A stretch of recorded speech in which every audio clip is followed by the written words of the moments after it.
welcome to my channel. Please subscribe to MADHAN home channel. இன்னைக்கு நம்ம வீடியோல என்ன டாபிக் பார்க்க போறோம் அப்படினா நம்மளுடைய SSLC ல first lesson physics ல concept of first lesson பார்க்க போறோம். அதாவது first lesson என்னன்னா laws of motion, அதோட basic concept என்ன அப்படிங்கறது ஓரலா பார்க்கறோம். ஃபர்ஸ்ட் பாருங்க, பேசிக்கா நிமேட்டிக்ஸ் வந்து நம்ம எப்படி பிரிச்சிருக்காங்கன்னா ஸ்டாட்டிக்ஸ் அண்ட் டைனமிக்ஸ் அப்படின்னு பிரிச்சிருக்காங்க. நிமேட்டிக்ஸ் அப்படின்னு சொன்னாலே பிரான்ச் ஆஃப் மெக்கானிக்ஸ் அப்படின்னு சொல்லலாம்.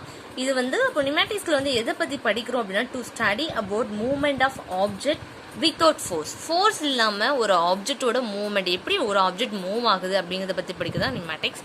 இதுல 2 டைப்ஸ் இருக்கு, ரெண்டு பார்ட்டா இருக்கு. என்னன்னா ஒன்னு வந்து ஸ்டாட்டிக்ஸ் சொல்றோம், another one is டைனமிக்ஸ் சொல்றோம். ஸ்டாட்டிக்ஸ் அப்படின்னு பாத்தீங்கன்னா அதுல எதை பத்தி எல்லாம் படிக்கிறோம்னா ஃபோர்ஸ் இன் ஈக்லிபிரியம், அதாவது ஃபோர்ஸ் வந்து ஈக்லிபிரியமா இருக்கும் போது பாடி அட் ரெஸ்ட் பொசிஷன்ல பாடி இருக்கும், அதை பத்தி சொல்றதுதான் statics. Next one is dynamics பாக்குறோம். டைனமிக்ஸ் அப்படிங்கிறது என்னன்னா force is involved in movement of object. இப்போ ஒரு ஆப்ஜெக்ட் வந்து மூவ் ஆகுதுன்னா அதுக்கு எக்ஸ்டர்னலா ஒரு ஃபோர்ஸ் அப்ளை பண்ணும்போது என்ன ஆகும், அந்த ஆப்ஜெக்ட் ரெஸ்ட் ஸ்டேட்ல இருந்து ஒரு மோஷனுக்கு வந்து சேஞ்ச் ஆகும். இதை பத்தி சொல்றதா என்னது டைனமிக்ஸ் அப்படின்னு சொல்றோம். ஓகேவா?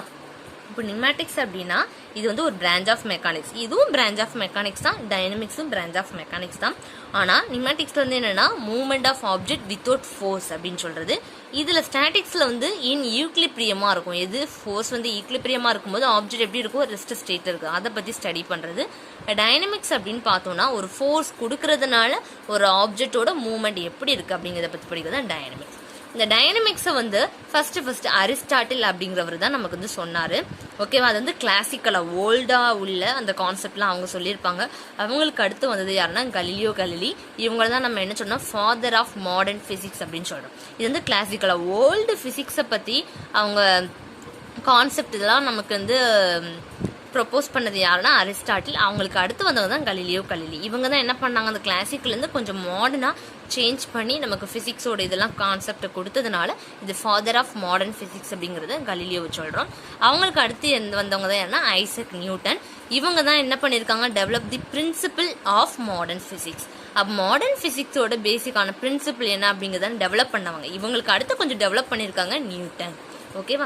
ஸோ நியூட்டன் சொன்னதை பத்தி தான் நம்ம என்ன பண்றோம் இந்த லெசன்ல ஃபுல்லா பாக்குறோம். அப்ப நியூட்டன் என்ன கொடுத்திருக்காரு, ஃபர்ஸ்ட் லா ஆஃப் மோஷன். ஒரு ஆப்ஜெக்ட் ஃபோர்ஸ் அப்ளை பண்றதுனால மூவ் ஆகுறது, அதுதான் நம்ம மோஷன் அப்படின்னு சொல்றோம். மூவ்மெண்ட் ஆர் மோஷன் அப்படிங்கிறது சேம் கான்செப்ட் தான்.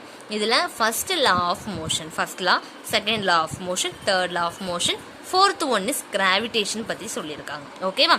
இப்ப பாருங்க, அப்போ இந்த ஃபர்ஸ்ட் லா ஆஃப் மோஷன் தான் எதை சொல்லுதுன்னா இனர்ஷியா அண்ட் இஸ் டைப், ஒரு ஆப்ஜெக்டோட இனர்ஷியா அதோட டைப் பத்தி சொல்றது. செகண்ட் லா ஆஃப் மோஷன் வந்து மொமெண்டம் அண்ட் ஃபோர்ஸ் பத்தி சொல்றது.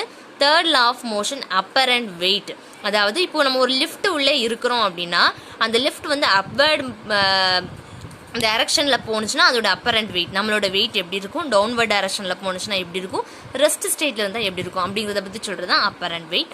கிராவிடேஷன், அதாவது எர்த்தோட கிராவிடேஷனல் ஃபோர்ஸ், ஈர்ப்பு விசையை பத்தி சொல்றது, அதுதான் யூனிவர்சல் லா ஆஃப் கிராவிடேஷன். ஓகேவா?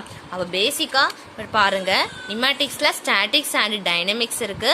அந்த டைனமிக்ஸ் வந்து ஃபர்ஸ்ட் அரிஸ்டாட்டில் சொன்னாரு, அவருக்கு அடுத்து Galileo Galilei, next one Isaac Newton சொன்னாரு. அந்த நியூட்டன் கொடுத்த அந்த டெவலப்மெண்ட் தான் நம்ம பார்த்துட்டு இருக்கோம். First law of motion, second law of motion, third law of motion, gravitation.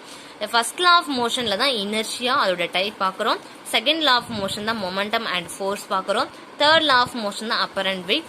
Gravitation வந்து அதுக்கு ஈக்குவலம், அது அதுல இருந்து யூனிவர்சல் லா ஆஃப் கிராவிடேஷன் அதோட லா பத்திலாம் படிக்கணும். இதுதான் என்னன்னா நமக்கு லாஸ் ஆஃப் மோஷன்ல இருக்கு. ஓகேவா? அப்போ ஓவரால் லெசனை ஷார்ட்டா என்ன பண்ணிருக்கேன், இந்த மாதிரி நான் டயக்ராம் போட்டு நான் உங்களுக்கு காமிச்சிருக்கேன். இது உங்களுக்கு பிடிச்சிருந்துச்சுன்னா லைக் பண்ணுங்க, கண்டிப்பா என்னோட வீடியோவை ஷேர் பண்ணுங்க. நெக்ஸ்ட் புதுசா பாக்குறவங்க சப்ஸ்கிரைப் பண்ணுங்க. தேங்க்யூ.